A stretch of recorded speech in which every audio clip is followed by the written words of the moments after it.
कांग्रेस को दी है, ये नहीं लगता गठबंधन उठाने आपको ज्यादा चीज नहीं है। देखिए, गठबंधन में क्या ज्यादा क्या कम सवाल ही नहीं है। सवाल ये देश का किसान आंदोलन कर रहा है, नौजवान जहां जाए वहां पर तख्ती लेके खड़ा है कि जो भर्तियां हो रही हैं या पेपर लीक हो रहा है या सरकार समय पर भर्ती नहीं करा पा रही है। मैं आगरा से चला हूं और बरेली में, मुरादाबाद में, जहां भी मुझे नौजवान टकराए उन्होंने कहा कि इस बार की पुलिस भर्ती उसमें पेपर लीक हुआ है, बड़े पैमाने पर पेपर आउट हुआ है और जो परीक्षा जिस मकसद से करानी थी, जिस सिक्योरिटी के साथ होनी चाहिए थी, वो नहीं हुई। नौजवान मांग कर रहे हैं कि जांच के साथ साथ परीक्षा दोबारा हो। और जिस तरह से इलाहाबाद में पेपर लीक ARO और उसको लेकर के आंदोलन कर रहे हैं नौजवान, सोचिए जो सरकार दावा कर रही है डबल इंजन की, और सरकार में जो भी अभी तक परीक्षा हुई है सब में पेपर लीक हुए हैं, तो आप कैसे उम्मीद कर सकते हो कि नौजवानों के सपने पूरे होंगे। नौजवान बरसों बरस तैयारी करता है और तैयारी करने के बाद परीक्षा देकर के नौकरी पाना चाहता है। एक तो सरकार नौकरी समय पर नहीं निकालती, और समय पर अगर नौकरी भी निकलती है तो वो पेपर लीक कर देते हैं, और ये सरकार जानबूझ करके इसलिए करा रही है जिससे कि नौजवानों को नौकरी न देना पड़े। इलेक्ट्रोल को लेकर सरकार कर रही है।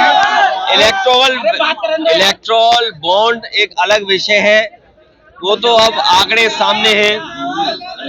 लोकतंत्र में पीछे से सबसे ज्यादा मदद अगर किसी की हुई तो भारतीय जनता पार्टी की।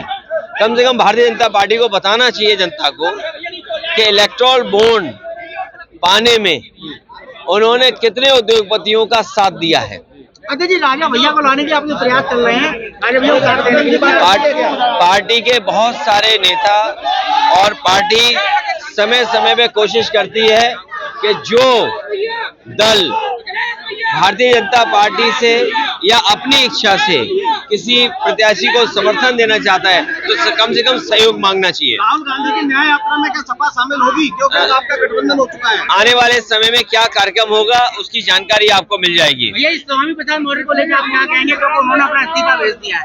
वो बात खत्म हो गई, अब तो गठबंधन है और बातें आगे बढ़ानी है, चुनाव की तैयारी करनी है, तारीख आने वाली है, कौन किसको छोड़ के जा रहा है वो आपसे बेहतर कौन जानता होगा। किसान आंदोलित है, वो MSP के कानून की मांग कर रहे हो। ये भारतीय जनता पार्टी को सोचना चाहिए। एक तरफ किसान नेता चौधरी चरण सिंह जी को भारत रत्न दे रहे हैं, स्वामीनाथन जिन्होंने किसानों को कैसे लाभकारी मूल्य मिल जाए उसके लिए फार्मूला दिया, उन्हें भारत रत्न दिया, भारत रत्न दे रहे हैं आप, वहीं किसानों के ऊपर आप जो लाठी गोला जो कुछ हो सकता है अन्याय कर रहे हैं। कम से कम किसानों को लाभकारी मूल्य दें, और अगर ये $5 ट्रिलियन और दुनिया में 5वीं अर्थव्यवस्था बनाने का सपना देख रहे हैं तो बिना किसानों की आय बढ़े हुए ये सपना पूरा नहीं होगा। क्या इस बार PDA का फार्मूला हिट होगा जिसको आप मुख्य मुद्दा बना रहे हैं? PDA लोग ही भारतीय जनता पार्टी का सफाया करेंगे।